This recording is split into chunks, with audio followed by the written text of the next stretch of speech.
This is Steve from Boxing UK in association with Supreme CBD. Delighted to be joined by former world champion Chris Van Heerden. How are you? My friend, I'm doing better than Conor Benn at the moment. That's very, very true. Chris, the last time we spoke was before your fight with Conor Benn in Manchester. Before we go on to that, how's life been with you since then? You know what?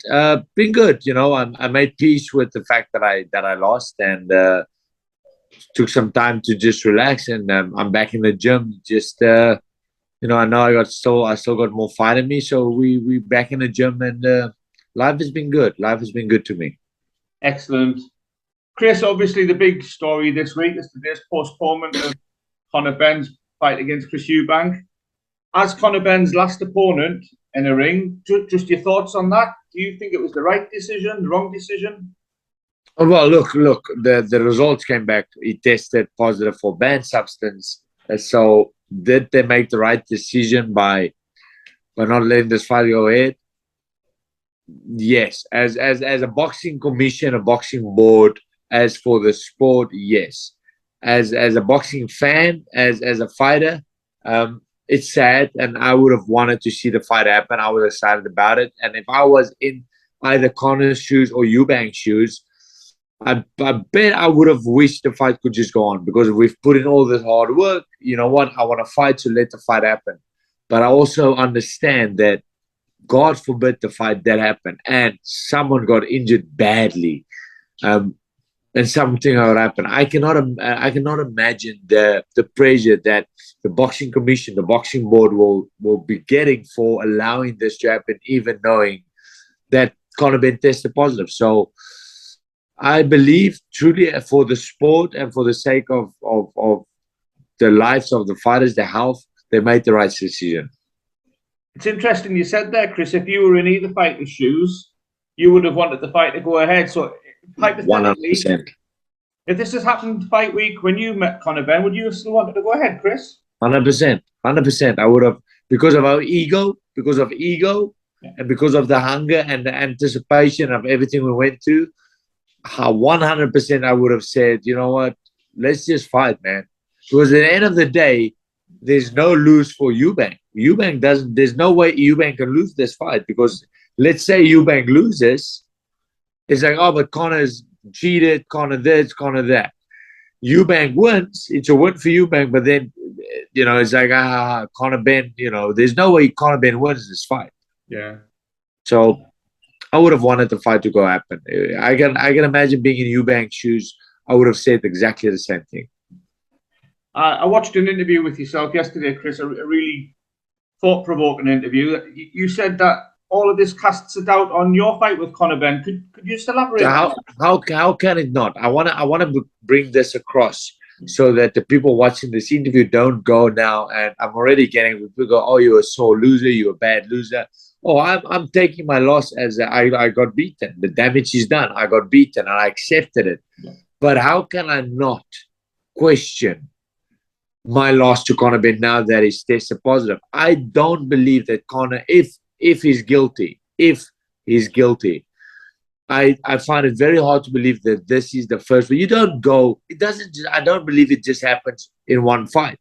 You have to be on this. Maybe this comes from the Chris Algieri fight, because of the fashion that he knocked out Chris Algieri was a one-punch fashion. It was ugly, and then I fight him, and in my whole career, people say, yeah, it's father time. No, it's not father time, because I've not taken damage in my career, and I'm always in the gym and I spar and I'm busy.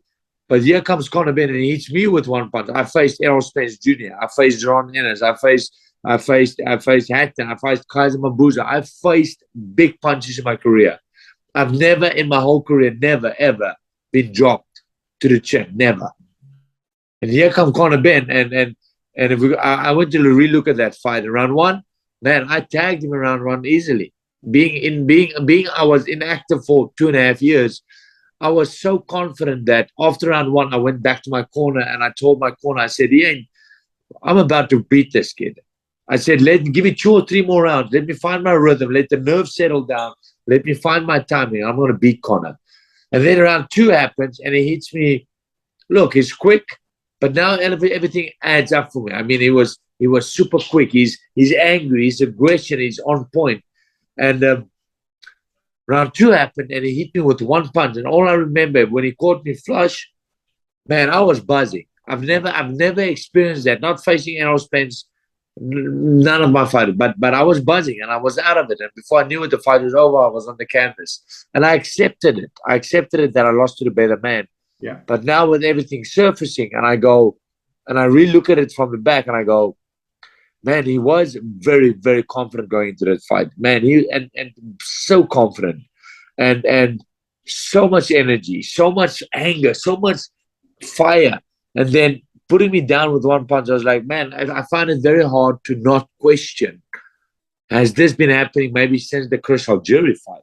And then me, he's got a little stronger. And now moving up to fight Eubank, it's going to be even better because he's picking up more weight. So it's been carrying over. I like Conor Benn. I like him as a fighter. I like him as a person. I hope we can get to the bottom of this. Only one person knows if he's cheated, and that's Conor Benn himself. He knows if he's done this fairly or not. And I say this: whatever you do at night comes out in day. Whatever you do in the blind comes out. It always finds a way to come out. I cannot help but to question that I lose fairly to Conor Benn. Can I have a rematch? I'd love to have a rematch. I know people say you got knocked out. Well, did I get beaten fairly? I don't know. I would love to take a rematch, but I doubt that will ever happen. But I'm just speaking my mind. I heard you also say, Chris, that defeat was quite damaging to you in terms of your boxing career. Yeah. Again, because you can imagine, right? My whole career, I've never been knocked out. Even when I faced Errol Spence Jr., I took a beating over 8 rounds, but I haven't been knocked out. I'm known for that tough guy. I'm known by people know me as he's one hell of a tough guy. He's a good fighter. He's a tough kid. He's a good test for everyone. Now I went out in 2 rounds, and people go, okay, he's 35. His career is done. Call it quits. And I'm like, man, I know I've got so much more fight in me. I know. So did it damage my career? Yes. The fashion I went out did hurt my career. It did. After the fight, Chris, I remember you saying, the better man won. You were a gentleman about it. Yeah. At any point, did you have any suspicions, or was it just? It's only. No, I'm gonna be very honest because I give everyone the benefit of the doubt. I'm not even gonna lie. I didn't have any suspicion because there wasn't. I don't feel like in round 1 I got hit in round 1 with anything significant in round 1 for me to be worried or me to question his power, because I don't feel like I really got hit in round 1, like with significant power. And then when I did get hit in round 2, I was gone. So there wasn't time for me to even comprehend what happened or his punching power. So I accepted the fight. I didn't question the fight. I was like, you know what? I probably underestimated Conor, like a lot of fighters do, and I pay the price. And you know what? I take my loss as a man.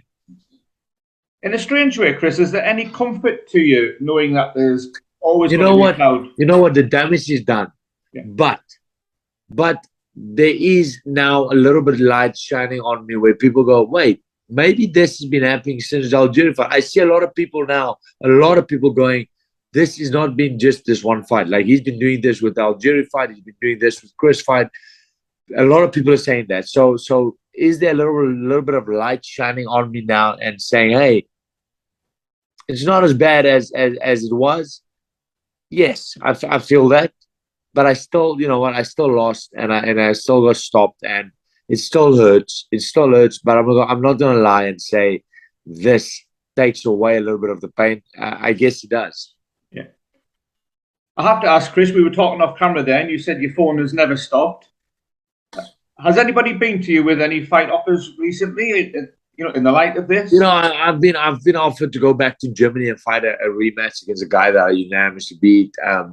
And a few stupid offers that doesn't make sense as well. But I haven't really gotten any. I feel like I'm a veteran. Yeah. Like I've faced some big names in my career. I'm a former world champion. I'm in a position where I deserve to fight top 15 guys. So unless I get an offer to be, I'm gonna be a B-side. I guess I'm gonna be a B-side for the rest of my career. Let's just accept that. And somebody's gonna want to fight me because I fought Spence, because I got in there with Ennis, because I got in there with Conor. Some big name is gonna call me out.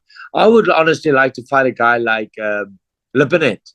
Right. Yeah. I would love to fight. And I know sparring is not the same as fighting, but I've sparred Lipinets before, and I think that's a good fight for me. To fight against Sergey Lipinets.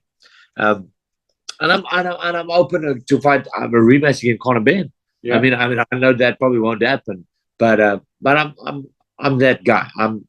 I'll fight anybody, man. Anybody.